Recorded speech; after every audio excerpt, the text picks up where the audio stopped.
네, 안녕하세요. 태백산맥 낭독 챌린지 17차입니다. 1권 5장의 157페이지부터 시작하겠습니다. 염상진과 하대치 일행이 설이 내리는 10월 하순에 산중 야기를 해치며 조계산 초입에 당도한 것은 먼 동이 틀 무렵이었다. 한 번도 멈춤이 없이 산길 70여리를 내달아온 발걸음이라 뼈끝을 시리게 하는 산중 추위는 아랑곳 없이 모두의 몸은 끈적한 땀으로 젖어 있었다. 내쉬는 숨결마다 허옇게 김이 서렸고 피로한 단내가 묻어났다. 일단 정지. 염상진이 낮으면서도 절도 있는 목소리로 말하며 오른손을 어깨 높이로 들었다. 모두는 걸음을 멈춤과 동시에 일제히 몸을 낮춰 쪼그려 앉았다. 그 동작들이 훈련으로 숙달된 것처럼 정확하고 기민했다. 그들은 그런 식의 훈련을 받은 바 없었지만 공통적인 위기의 긴장감이 그들을 하나로 묶고 있었다. 분명 요 근방 어딜 것인데. 염상진이 전방을 부정확하게 더듬으며 중얼거렸다. 뭘 찾으시는디요? 하대치가 쪼그려 앉은 채로 그러는 염상진을 올려다보며 눈치 빠르게 물었다. 서남사 사리탑 자리가. 사리탑 자리여라? 하대치는 말하며 일어서고 있었다. 전방 좌우를 유심히 살폈다. 그런 하대치의 머릿속에서는 벌써 10여 년 전에 아버지와 함께 두어 번 다녀갔던 기억을 신속하게 더듬고 있었다. 아버지는 시주라고 해야 고작 쌀 한 되박 정도밖에 못하는 신세이면서도 굳이 먼 길을 걸어 서남사를 찾아다녔던 것이다. 조계산 자락에서 화전을 일구어 먹은 것도, 벌교 땅에서 그나마 뿌리 내리고 살게 된 것도 모두 서남사 부처님의 가피 덕분이라는 것을 하대치에게 일깨웠다. 니김이 부처님 가피를 받아서 그리 알량하게 사는구만, 지펄놈의 것. 그런 가피라면 떡해놓고 빌어도 싫다. 점심도 쫄쫄 굶고 먼 길을 걷는 것만 싫어서 하대치는 속으로 쌍소리를 내질렀던 것이다. 맞구만이라. 사리탑 자리는 여기가 아니라 쪽간도 올라가야 하겠구만요. 산새와 길목이 눈에 익은 것을 확인하면서 하대치는 자신있게 말했다.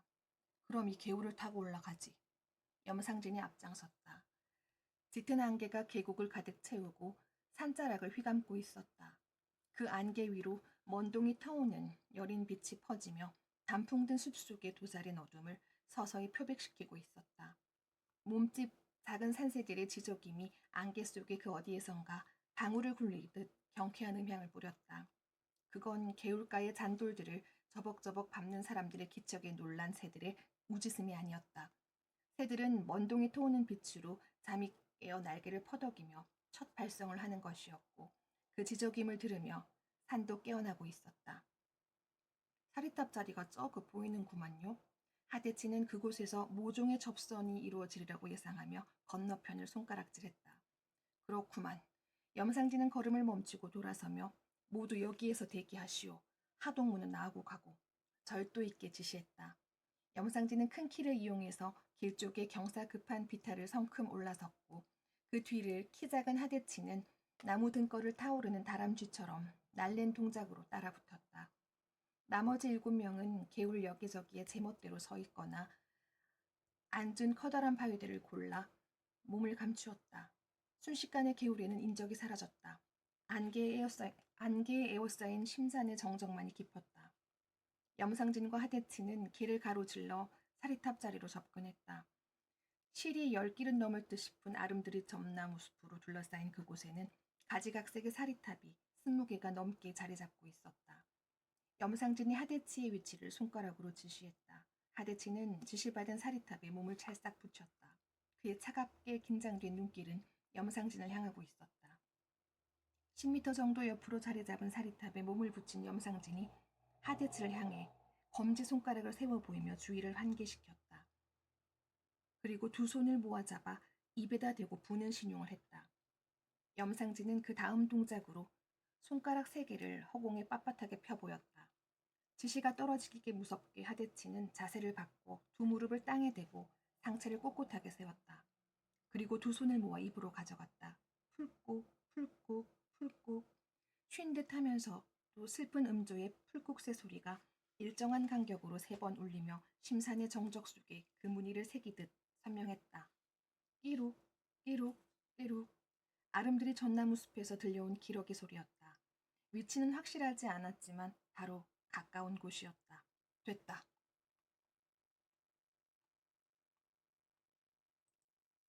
염상진이 단내가 묻어나는 숨결을 토해내며 말했다.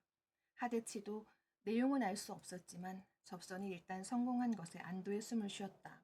하동무 앞으로. 염상진이 손짓과 함께 앞으로 나섰다. 두 사람이 질비하게 늘어선 사리탑들 사이를 웅성거린 걸음으로 중앙 부분에 이르렀을 때 한 사람이 허리 높이의 돌담을 뛰어넘어 오는 참이었다. 안동무.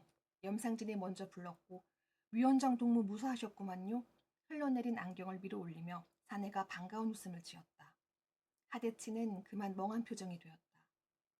그는 바로 북국민학교 선생인 안창민 동무였던 것이다.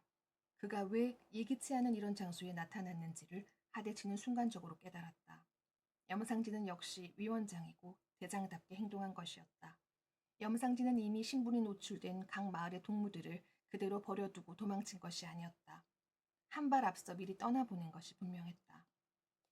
동무들은 염상진이 나직하게 물었고 22명 전원 이상 없이 쑥가마에 대기 중에 있습니다. 안동무가 흘러내리지도 않는 안경을 습관적으로 밀어올리며 대답했다. 날이 너무 밝았습니다. 안동무가 아름드리 전나무 숲으로 가려진 하늘을 올려다보며 말했고 어서 뜹시다. 염상진이 빠른 동작으로 돌아서서 걷기 시작했다. 하대치는 뒤를 바짝 따르며 또 한 번 대장 염상진에게 놀라고 있었다. 어젯밤 9명만이 일행이 되어 오금제를 넘으면서 영락없이 다른 동무들은 모두 버려두고 떠나는 줄 알았었다. 너무 숨가쁘게 진행된 후퇴였기 때문이다. 그런데 염상진은 미리 입 한 번 떼지 않은 채 그 일을 말끔하게 처리한 것이었다. 그런 염상진이 대장으로서 더없이 믿음직스럽기도 했지만 한편으로는 두려운 생각이 들었다. 속으로 무엇을 생각하고 있는지 알 수 없었고 그 마음이 몇 수십 겹인지 헤아릴 수가 없었던 것이다. 일제 때의 소작쟁이 사건 전부터였으니까 염상진과의 사이가 어느덧 10년 세월이 넘었으면서도 그 속의 깊이를 도무지 헤아릴 수가 없었다. 대장은 그 정도는 되어야 하고 그래서 대장은 아무나 하는 것이 아니라는 언제나 똑같은 깨달음으로 하대치는 머리를 숙일 수밖에 없었다. 염상진 대장이 시키는 대로만 따르면 언젠가는 노동자 농민이 주인 되는 세상이 우리라는 새로운 확신이 섰고 그 새롭게 솟는 힘을 다 바쳐 충성스런 부하가 될 것을 하대치는 스스로에게 다짐하고는 했다. 그들은 차츰 엷어져가는 안개를 헤치고 30분 남짓 걸어 쑥가마에 도착했다. 해는 아직 솟지 않았지만 먼 하늘은 눈이 부신 현란한 황금빛으로 물들어 있었다. 염상진은 아침이 열려오는 그 찬란하고도 황홀한 빛의 기막힌 조화를 물끄러미 바라보고 있었다. 저 빛의 찬란함으로, 저 빛의 황홀함으로 공산혁명의 아침이 열리는 줄 알았었다. 햇덩이 같은 뜨거운 열기로 혁명의 힘이 폭발해서 반동의 세력을 일거에 제로 태워 없애고 혁명의 새 천지가 이룩되리라고 믿었었다. 남조선의 지하 조직이 깃발을 올린 그 절호의 기회에 북조선의 주력은 정작 무엇을 하고 있었던 것 말인가. 어둠을 이용한 후퇴, 그건 후퇴가 아니다. 야음을 틈탄 패주다. 굴욕스러운 패주다. 위원장 동무 모두 모였습니다. 안창민이 옆에 와서며 보고했다. 알겠소. 염상진이 가슴속에서 들끓어오르기 시작하던 분노의 열기를 감추기라도 하듯 눈길을 발끝으로 떨구며 대꾸했다. 지금 그의 감정은 아침 햇살이 퍼지고 있는 동력 하늘과는 정반대로 캄캄한 어둠이었고 암담한 좌절뿐이었다. 후퇴, 패주, 그 어느 것이든 상관이 없다.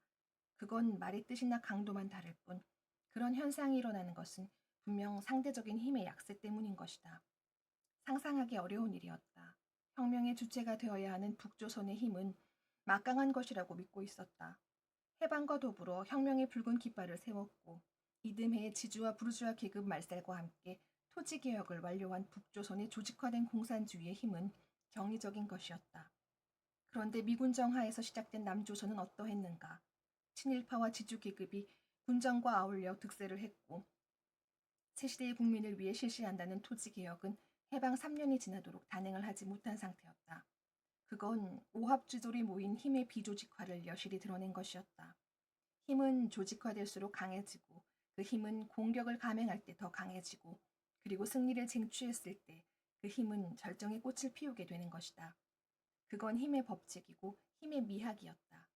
북조선의 일사불란하게 조직화된 힘은 절호의 기회를 얻게 되면 남조선의 오합지졸인 비조직화된 힘을 일거에 쓸어버리고 한반도 전역에 공산혁명의 깃발을 나부끼게 할 것임을 굳게 믿어왔다.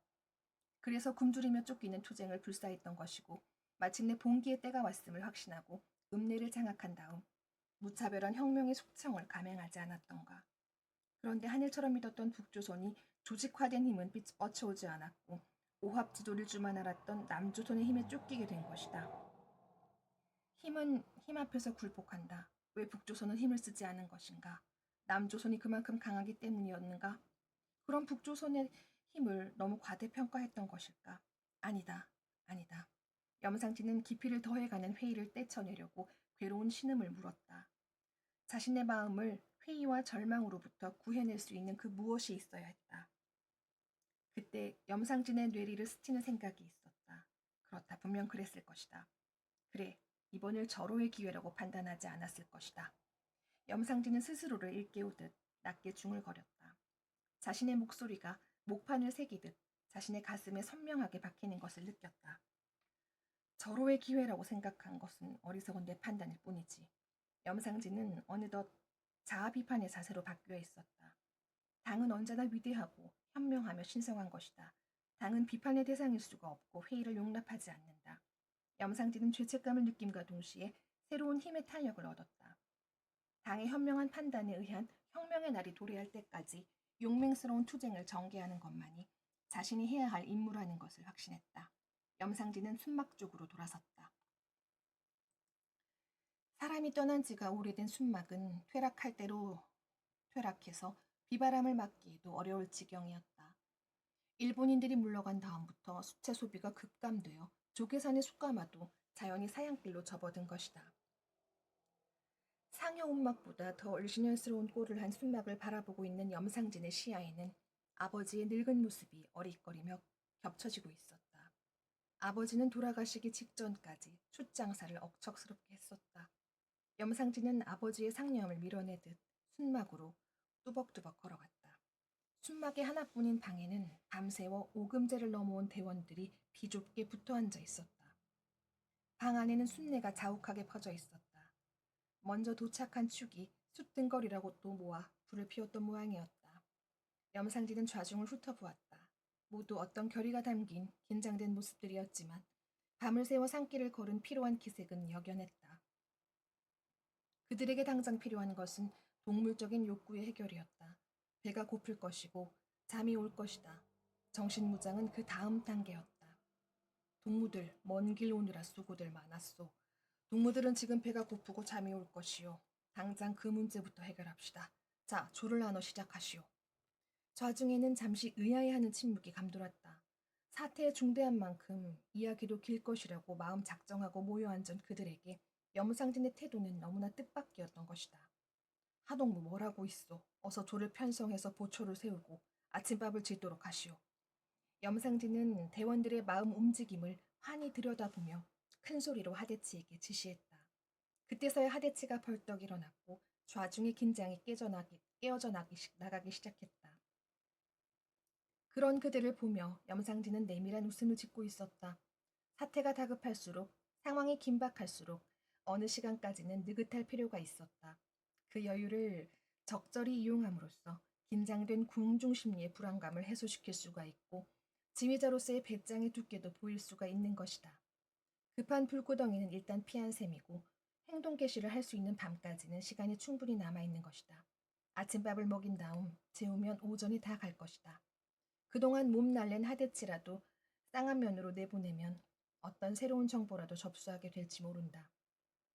동무들, 내가 많이 나서는 안 될 것인께 솥은 숯가마 안에다 걸고 나무는 뻗장 물른 솔갱이를 떼도록 하시오. 하대치가 식사 당번주에게 지시하고 있었다. 염상진은 곁눈으로 그런 하대치를 보며 만족스러운 웃음을 입가에다가 물었다. 배움은 많지 않지만 타고난 머리가 있고 건강한 몸에 용기까지 지니고 있는 하대치는 어느 모로 보나 소중하고도 충직한 부하였다. 무슨 일을 맡기든 마음 든든했다. 하대치의 지시를 받고 대원들은 다 밖으로 흩어져 나갔다. 텅 빈 방에 우뚝 서 있던 염상진은 문득 무릎이 접히는 것 같은 무거운 피로감을 느꼈다. 다 해진 왕골 돗자리가 깔린 방바닥에 그는 천천히 주저앉았다. 마누라와 두 자식의 모습이 불현듯 떠올랐다. 그는 미간을 일그러뜨리며 눈을 꼭 감았다. 음마 그곳이 무슨 소리다요? 그랑께 쫓겨간다 그런 말이제라. 마누라는 괄괄한 성미 그대로 말을 쏟아냈다. 몸에 인자 두 다리 뻗고 권세 누릴수록 살만한 시상이 맞는갑다 했더만 열흘이 못 가요. 무신 꼴이단가? 마누라의 끝이 없는 사설을 더 듣고 있을 시간이 없어 그는 문을 박차고 나섰다. 아이고 매 요런 문딩아. 공산당 헐라면 애시당초 장계를 들지 말든지. 장계를 들었으면 새끼들이나 싸질르지 말던지. 지리산 호랭이가 칵 씹었다가 도로 뱉을 요 썩을 우죽을 문딩아. 나만 새끼들하고 어찌 살라고 혼자 내빼는겨? 마누라의 목소리가 담을 넘을 만큼 소리치고 있었다.